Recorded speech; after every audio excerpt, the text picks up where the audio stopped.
कहानी की शुरुआत में हम दो पुलिस ऑफिसर्स को देखते हैं जो एक क्रिमिनल क्रग को ले जा रहे होते हैं। तभी एक दूसरी कार इनकी कार में टक्कर मार देती है, जिससे दोनों ऑफिसर्स बहुत बुरी तरह से घायल हो जाते हैं। उस कार में से दो लोग निकलते हैं जिनका नाम फ्रैंक और सैडी होता है। ये दोनों क्रग के ही साथी होते हैं, इसीलिए यहाँ पर क्रग को छुड़ाने आए होते हैं। फिर ये तीनों मिलकर इन दोनों ऑफिसर्स को बड़े ही क्रूरता से मार डालते हैं और यहाँ से निकल जाते हैं। दूसरी तरफ हम एक लड़की को देखते हैं जिसका नाम मैरी है। वो अपनी मॉम एमा और डैड जॉन, जो कि एक डॉक्टर है, उनके साथ एक लेक पर अपनी फैमिली वेकेशन पर आती है। अब यहाँ पहुँचने पर हमें पता चलता है कि मैरी का एक भाई भी था जो अब गुजर चुका है। जिसके बाद मैरी अपने भाई का लॉकेट पहन लेती है और अपनी मॉम एमा से कहती है कि वो अपनी फ्रेंड की जनरल स्टोर पर जा रही है और शाम तक वापस आ जाएगी। एमा मैरी को जाने से मना करती है, पर तभी जॉन मैरी से कहता है कि ठीक है, तुम जा सकती हो, और वो अपनी कार की चाबी को उसे दे देता है। इसके बाद मैरी अपनी फ्रेंड की जनरल स्टोर पर आती है जहाँ पर वो अपनी फ्रेंड पेज से मिलती है। तभी हम देखते हैं कि यहाँ एक लड़का छिपकर इनकी बातें सुन रहा होता है। कुछ देर बाद ये लड़का इनके पास आता है और एक सिगरेट का पैकेट मांगता है, जिस पर पेज कहती है कि पहले अपना एज प्रूफ दो, अगर तुम 18 के हो तभी तुम सिगरेट का पैकेट ले सकते हो। ये लड़का अपना नाम जस्टिन बताता है और कहता है मुझे पता है तुम्हें कैनबिस यानी भांग चाहिए। पेज कहती है हाँ सही पकड़े हो, और जस्टिन कहता है कि वो कैनबिस को मोटेल में छोड़ आया है। इसीलिए पेज, मैरी और जस्टिन मैरी की कार से उसके मोटेल तक आ जाते हैं। जिसके बाद जस्टिन और पेज मोटेल के अंदर चले जाते हैं और मैरी बाहर कार में ही इनका वेट करने लगती है। कुछ देर बाद अब मैरी भी मोटेल के अंदर जाने लगती है और यहाँ हम एक न्यूज़पेपर का कटिंग भी देखते हैं जिसमें क्रग के साथ एक मर्डर में फोटो छपी हुई थी। क्रग वही है जिसने शुरुआत में अपने दो साथियों के साथ उन ऑफिसर्स को मारा होता है। जिसके बाद मैरी अंदर आ जाती है और देखती है कि जस्टिन और पेज स्मोक कर रहे होते हैं। तभी पेज मैरी से कहती है लो तुम भी एक कस लगा लो, पर मैरी ये सब करने से मना करती है। इसके बावजूद भी पेज मैरी को एक कस लगाने के लिए कहती है, जिसके बाद मैरी भी स्मोक करने लगती है। ये तीनों आपस में काफी बातें करते हैं, जिससे अब जस्टिन भी इनका नया फ्रेंड बन गया होता है। फिर मैरी जस्टिन से उसकी फैमिली के बारे में पूछती है, जिससे जस्टिन कहता है कि मेरे डैड और अंकल हैं और हम ठिकाना बदलते रहते हैं। इसके बाद मैरी जस्टिन से उसकी माँ के बारे में पूछती है, जिस पर जस्टिन बताता है कि कुछ ही दिन पहले उसकी मॉम गुजर गई है।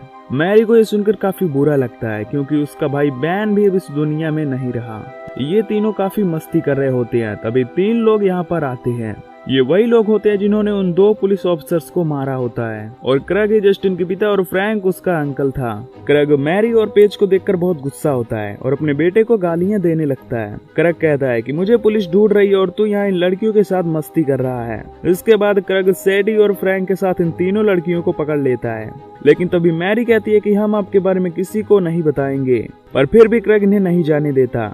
पेज भागकर कॉल करने की कोशिश करती है, पर फ्रैंक पेज को पकड़कर उसका फोन तोड़ देता है। साथ ही वो मैरी के फोन को भी तोड़ देता है। अब मैरी जस्टिन से हेल्प मांगती है, पर जस्टिन बेचारा मजबूर था। इसके बाद क्रग, फ्रैंक और सैडी ये तीनों मिलकर इन दोनों को एक दूसरी जगह ले जाने लगते हैं। फिर मैरी देखती है कि ये उसी ओर जा रहे हैं जिस ओर उसका लेक हाउस है।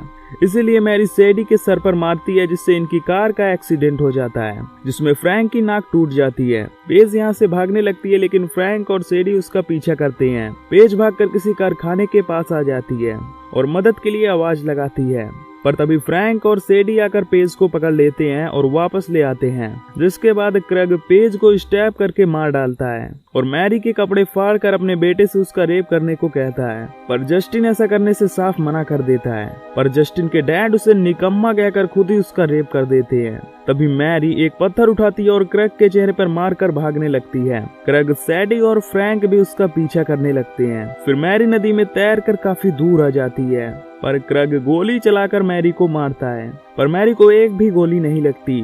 और जब मैरी नदी के किनारे के पास आ जाती है तो उसे क्रग की एक गोली लग जाती है और बेचारी मैरी मारी जाती है।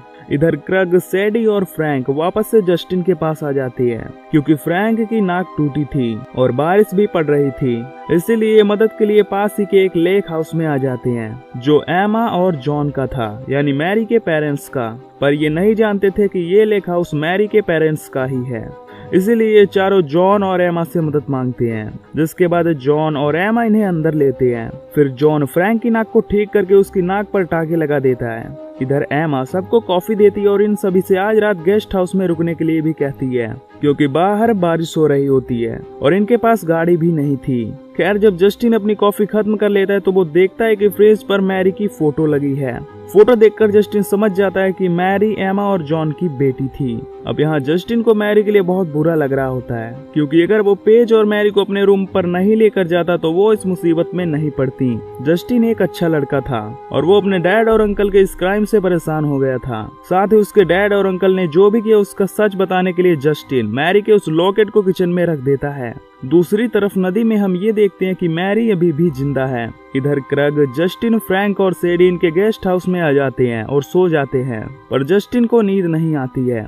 इधर एमा को किचन में मैरी का लॉकेट मिलता है, जिसे वो जॉन को दिखाती है और कहती है कि ये लॉकेट जब मैरी गई थी तो पहन के गई थी और लॉकेट मुझे किचन में मिला और ये जरूर जस्टिन ने रखा होगा। इसका मतलब ये है कि हमारी बेटी को उन दरिंदों ने मार दिया है। तभी एमा और जस्टिन को बाहर से आवाजें आने लगती हैं, जिसका पीछा करते हुए वो दोनों बाहर आते हैं, और तभी उन्हें वहां पर मैरी अधमरी हालत में मिलती है। ये देखकर एमा और जॉन काफी डर जाते हैं। फिर ये दोनों मैरी को अंदर लाते हैं, जहां जॉन अपनी बेटी का ट्रीटमेंट करता है, जिससे मैरी की हालत में सुधार आता है। जॉन को ये भी पता चल जाता है कि मैरी का रेप हुआ है।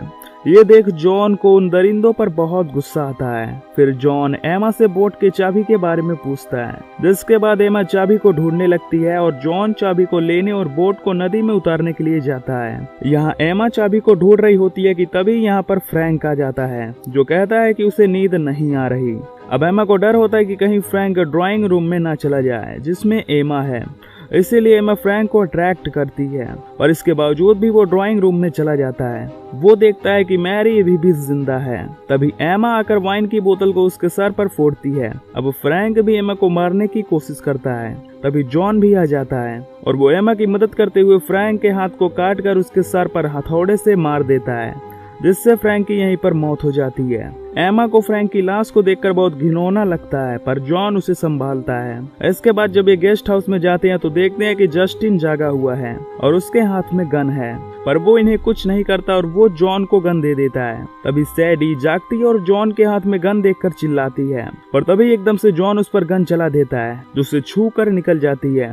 इसके बाद सैडी भागकर बाथरूम में छिप जाती है और क्रग भागकर इनके हाउस की ओर आ जाता है, जिसके बाद एमा और जॉन सैडी को ढूंढ लेते हैं और उसे मार देते हैं।